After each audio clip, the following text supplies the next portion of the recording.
میت پر رونے سے میت کو گناہ ہوگا؟ مرنے والے کے لیے اگر رونا بہت آئے تو کیا مردے کو اس کا کوئی گناہ ہوگا؟ زینت علی۔ بخاری کی حدیث ہے، رسول اللہ صلی اللہ علیہ وسلم نے فرمایا ان المیت لیعذب ببکاء اہلہ علیہ او کما قال صلی اللہ علیہ وسلم۔ نبی نے فرمایا کہ میت پہ جب رویا جاتا ہے تو اس سے میت کو عذاب دیا جاتا ہے۔ تو اس حدیث سے پتہ چلتا ہے کہ ظاہر سے یہی پتہ چل رہا ہے کہ جب میت پہ روتے ہیں تو میت کو عذاب دیا جاتا ہے، تکلیف دی جاتی ہے۔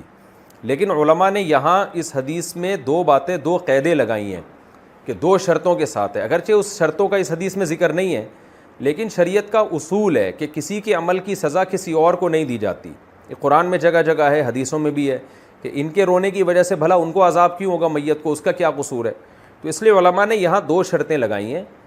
اچھا، ایک تو اصول یہ ہے کہ شریعت میں یہ بات ثابت ہے کہ ایک کے گناہ کی سزا کبھی دوسرے کو نہیں ملتی، تو ان کے رونے کی سزا بھلا اس کو کیوں ملے گی؟ دوسری حدیث سے پتہ چلتا ہے۔ دوسری بات یہ کہ میت پہ اعتدال کے ساتھ رونے کی بھی شریعت نے اجازت دی ہے، خود نبی صلی اللہ علیہ وسلم کے آنسو نکلے۔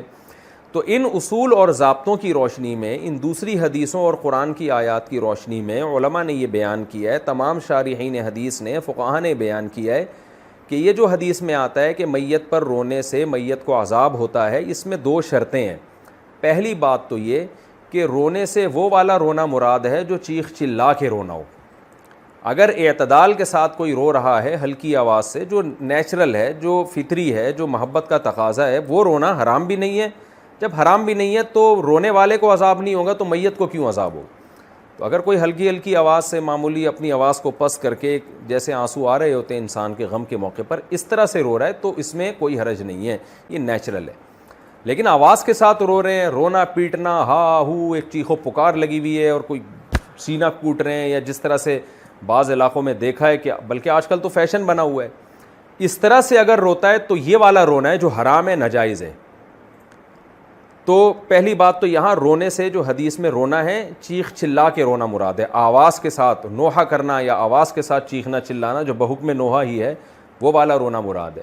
نمبر دو، میت کو اس کا عذاب اس صورت میں ہوگا کہ میت کو پتہ تھا کہ میرے مرنے کے بعد رو پیٹ کے چلا چلا کے روئیں گے، میرے خاندان میں رواج ہے، اور اس نے اپنی زندگی میں اپنے لواحقین کو منع نہیں کیا، کیونکہ جو عام طور پہ گھر کا سربراہ مرتا ہے پہلے، پھر اس کے بعد بڑے مرتے ہیں، اس طرح عام طور پر ہوتا ہے۔ تو سربراہ کی ذمہ داری تھی نا کہ اس کے خاندان میں، اس کے گھر میں یا خاندان میں جو بری باتیں تھیں وہ اس کو پہلے سے سمجھا کے جاتا کہ بھائی یہ کام آپ نے نہیں کرنا۔ تو جب کسی علاقے میں رواج ہے کہ لوگ میت پہ عورتیں اور مرد روتے ہیں، چیختے ہیں، تو ایسے موقع پہ اس مرنے والے پر لازم تھا کہ وہ وصیت کر کے جاتا کہ میرے مرنے کے بعد تم لوگوں نے چیخ چلا کے نہیں رونا ہے۔ تربیت اس کو کرنی چاہیے تھی، کم سے کم اتنی تربیت نہ بھی کر پاتا، اتنا تو کہہ دیتا کہ یہ نہیں کرنا ہے، اگر تم نے کیا تو میں اس سے بری ہوں۔ تو ایسی صورت میں انشاءاللہ میت کو عذاب نہیں ہوگا۔ لیکن اگر اس کو پتا تھا یا اس نے وصیت کی کہ رونا ہے، بعض لوگ شو مارنے کے لیے کہتے ہیں میں مر جاؤں تو خوب رونا، تاکہ لوگوں کو پتہ چلے کہ اس سے لوگوں کو بڑی محبت تھی۔ بعض لوگ چاہ رہے ہوتے ہیں، عرب میں ایسی وصیتیں بھی کیا کرتے تھے زمانے جاہلیت میں، شقی علی الجیب یبنۃ معبدی، وہ ایک زمانے جاہلیت کا شاعر تھا نا، وہ اپنی کزنوں سے اور اپنے عورتوں سے کہہ رہا تھا کہ میں مر جاؤں نا، پہلے اس نے بڑی سخاوت دکھائی اور پھر بتایا کہ میں مر جاؤں نا تو گریبان چاک کر کے دنیا کو بتانا کہ بڑا سخی جو ہے دنیا سے چلا گیا، خوب چیخنا چلانا، پتہ چلے کوئی بندہ گیا ہے، کوئی بندہ مارکیٹ سے شارٹ ہوا ہے۔ تو پہلے زمانے میں نا جاہلیت میں یہ تھا کہ لوگ خود وصیتیں کرتے تھے، پہلے کچھ کام بھی اچھے کرتے تھے اور پھر کہتے تھے دیکھو یہ کام میں کر رہا ہوں تو اب میرے مرنے کے بعد چیخنا چلانا پتہ چلے کوئی سخی اور بہادر دنیا سے گیا ہے۔